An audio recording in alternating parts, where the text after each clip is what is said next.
Today is day 3 of the Failure to Launch series. Stop waiting, launch your business. Go to Launch to Profit Challenge. It's 5 days, it's complimentary. On day 1, we talked about what we need to do pre-launch. Okay. On day 2, we talked about what we need to be doing during the launch. Those replays are still available. Go check them out, or you can get that very detailed, in-depth thing inside of the challenge if you sign up. And then now on day 3, we will be talking about post-launch. And post-launch is really actually the most important part of so when you're creating that launch plan and you've been executing it, and then you're like, okay, I got the people, all right, it's over, and all the adrenaline inside of you is gone, right? So what you need to do? Well, one is you got to maintain the momentum. So even though your campaign is over, even though you are, tired, this is actually when it's time to follow up, when it's time to keep it going, because you don't want to lose momentum. Have you ever thought about like a roller coaster going up, up, up, up, up, up, up, up? And if you don't keep climbing up, it's just gonna, and you don't want to go, woo, and that's kind of what happens during a launch. You kind of go up, up, up, up, up, and then you go whoosh. Instead, you just need to keep climbing up steadily going. So keeping that momentum going, keeping your sales team motivated, keeping yourself motivated. Make sure you still have those regular meetings. Make sure you still have the energy. Make sure your customers, because a lot of people have FOMO. So remember, everybody who didn't buy during your launch or who didn't get it, if you can show like the FOMO, because everybody's really excited about having your product, being in your service, being in your challenge, having your book, and they can't see it and they didn't get it, they're going to have FOMO. So you want that momentum to come across as well. So you want to make sure that you keep the momentum, keep the energy going, all the things. All right. And the second thing we're going to do is we're going to revisit what the hell we did in our pre-launch and our launch to make sure that our next launch is even bigger and better. So what area can you improve on? What did you really do really well on? What did you not get to do because maybe you didn't have the budget? What should you just get rid of? Like, we don't need to do that anymore. What did you learn during your launch? What did the data say? What did the analytics say, right? That's all a part of the launch as well. And then maintaining your launch success. So that's having good customer service, making sure that you can get some referrals, making sure that you can get some reviews done, keeping an open channel, building the list, communication going, which is kind of part of the momentum. But on this part, it's not so much the sales part and the marketing part, but actually caring for the customers that actually bought your product or service, right? And so those are the 3 things that you kind of do post-launch, right? So like I said, on day 1, and I'll go through the 21 things, because literally I gave you 21 things that you do for launching during the profit launch challenge, right? So launch to profit, bit.ly, launch to profit challenge. We will be going in depth into these 21 things, because knowing something and executing something is very, very, very different, right? You can know the steps, but that doesn't mean you can execute it. Right? Like, you know how to cha-cha slide, but that don't mean you look good doing it. That don't, like, you know the steps, but that doesn't mean you know the rhythm. That doesn't know you know the cadence. That don't mean you know all the rules around it, right? So I'm just giving you the steps. But if you're ready, when you're ready to learn how to execute these steps and keep the rhythm and the cadence of these steps, like you do the cha-cha slide, then you need to make sure you're joining the bit.ly launch to profit challenge. Okay. All right. So check, and it's catered to working professionals. So we'll be doing the stuff in the night. We'll have action items, all the things that we're used to get things done, but making sure that's when, and I gave you that example of the cha-cha slide because some of you guys are afraid to share information. I will give you the steps to anything, but if you don't give people the rhythm, the cadence, the strategy, you just got some information, but you need to execute on that information. And to do that, it's time to jump into the challenge. But here were the 21 things that I gave you that were essential to having a profitable launch, right? And so first I told you it was 3 phases, which is the pre-launch, the launch phase, and the post-launch, right? And so in the pre-launch, it was making sure that your product actually works, right? Because a lot of y'all launch, but if you don't have the confidence and the knowledge and the information, the data that your product or service actually works, you're not confident. The energy's not there. Like, I'm confident in this challenge. Like, I know that it'll help you launch a profitable thing. So if you don't have that energy and that confidence, then ain't nobody else gonna have it for you. So making sure that during the pre-launch, make sure your product works, make sure you establish your pricing structure. Don't have a price for Tina, a price for your mama, a price for your grandma, a price for all of them. You need a pricing structure, period. Period. This is the price. This is the price, right? Understanding your market was the third thing we talked about. Remember, all this is pre-launch. Understanding your market. What do your consumers actually like? What do they dislike? What, what's going on with them?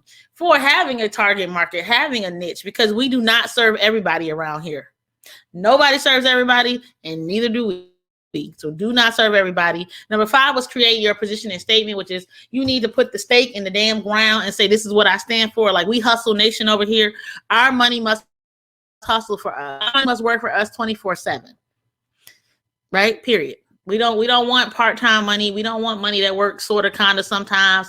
We don't want money that take days off. So around here, that's the stake in the ground that we take. I got corporate hustlers, I got working professionals, I got my rock stars, and over here, we make sure that our money is working for us 24/7. All right. Number 6, we prepare our team, our organization for launch. Sometimes it's just you, because you might be preparing me, myself, and I. But nonetheless, if you have a team, if you have a VA, hell, if you got a family, you want to prepare them for your launch. You want to say, listen, I'm not cooking dinner this week. Listen, you're going to have to fend for yourself, little child. You got to tell little baby, hey, I don't want no tantrums this week. You got to do what you got to do to prepare people for your launch so you can maintain your energy so that you can get what you need to get done, right?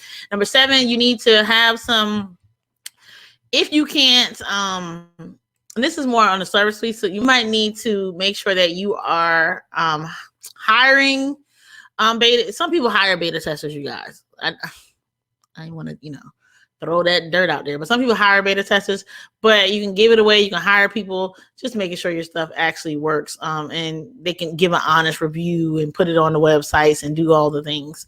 There's different ways. You don't have to hire. All right. So you want to make sure that you are, during your launch, you want to make sure you position yourself in the best place possible. So you have that stake in the ground, but now is not the time to debate. Now is not the time to say, you know what, my challenge is cool, but there are other challenges out there as well. No. During your launch, that's not the time. There's only one challenge, launch to profit challenge at this time. That's it. I don't know nothing about no other challenges. I'll be like Kiki Palmer. I ain't never seen that man before. I don't know anything about anything but about my challenge. So when you're launching, you know nothing but your stuff. People like, girl, you heard of this shirt? Nope, never heard of it. I've only heard of myproduct.com. Okay. So during your launch, you have to position yourself and improve your positioning and create the energy that it's you or there's nothing during this launch phase. I can talk to you about other stuff later on when I'm not in launch mode. You want to create some media, create your graphics, create your assets that you need during pre-launch. You want to set high goals because you don't want to set these mediocre goals, these low goals that you don't care if you don't really hit. Right. So you want to make sure that you're setting high goals for yourself, especially almost unrealistic, like high realistic goals is what you want to set to get your team excited. Like, dang, she really thinks we finna do this. All right. You want to have a marketing funnel, a marketing strategy. Now it's time to execute it. Now it's time to put your best foot forward when it comes to that. And then just preparing your actual market for the launch. So you want to drop hints. I'll tell you a story or, it's a known story, but I'll tell it to you guys anyway. But how Apple and how Samsung released their watches, right? So I forgot 2-3 years ago, whenever the watches came out, 3-4 years ago. So Apple actually announced that they had a watch coming. And Samsung was like, oh shit, let me go get this watch. Let me do something first. So they went and they beat Apple to market when it came to the watch, right? So they went out there fast and they got the watches, everybody. But at the time, nobody knew that they wanted a watch that talks to their phone, right? They hadn't heard of it. Nobody had asked for it. So Samsung put all of this product out there and it didn't have a demand yet. It did not have a demand yet.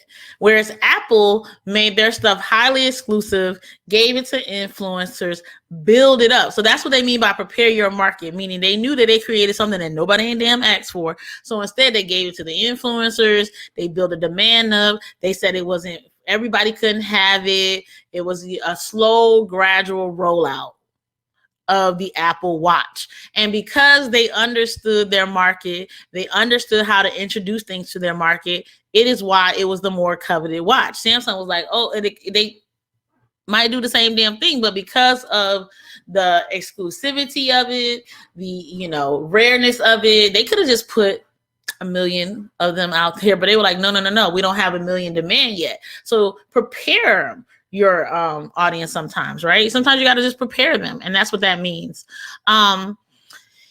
And, training of people who are going to work with you, especially if they're temporary, they're just helping out. So even if you get your cousins in them and the interns or whoever you go get to help you during your launch time to talk about your products, to talk about your services, make sure that they are trained, that you're telling them, the brand language that you use, the professionalism you want, just making sure that they're representing you. And you do all of this pre-launch. Don't wait till you start launching to then train people to be on that.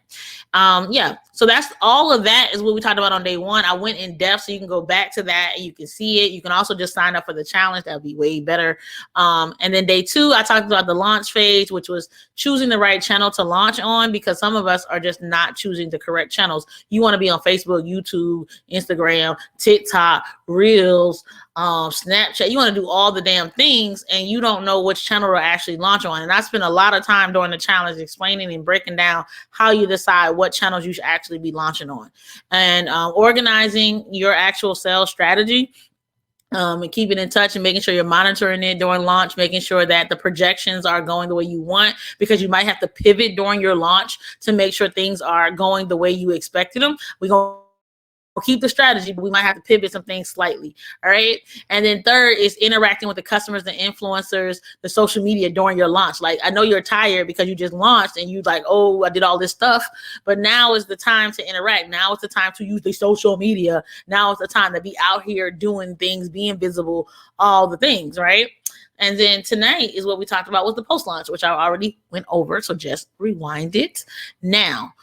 Anybody have any questions? I know you guys are ready to launch, right? Just from all of that. No, it's a lot, which is why it will take 5 days complimentary to go through how to actually map out a profitable launch strategy. That's what I'm doing in my challenge, complimentary, because I want working professionals to build powerful online brands and businesses. And so that's why I created this challenge.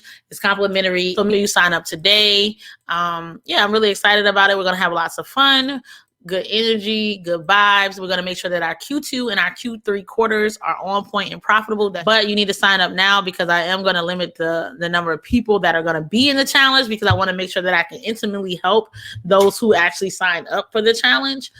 So go to bit.ly/launch to profit challenge today, tag a friend, make sure you go. And other than that, I will talk to you guys tomorrow. And remember, corporate hustlers, side hustlers, your Fridays are not your Fridays. You still got work to do. It's follow-up Friday. Follow up with some potential customers.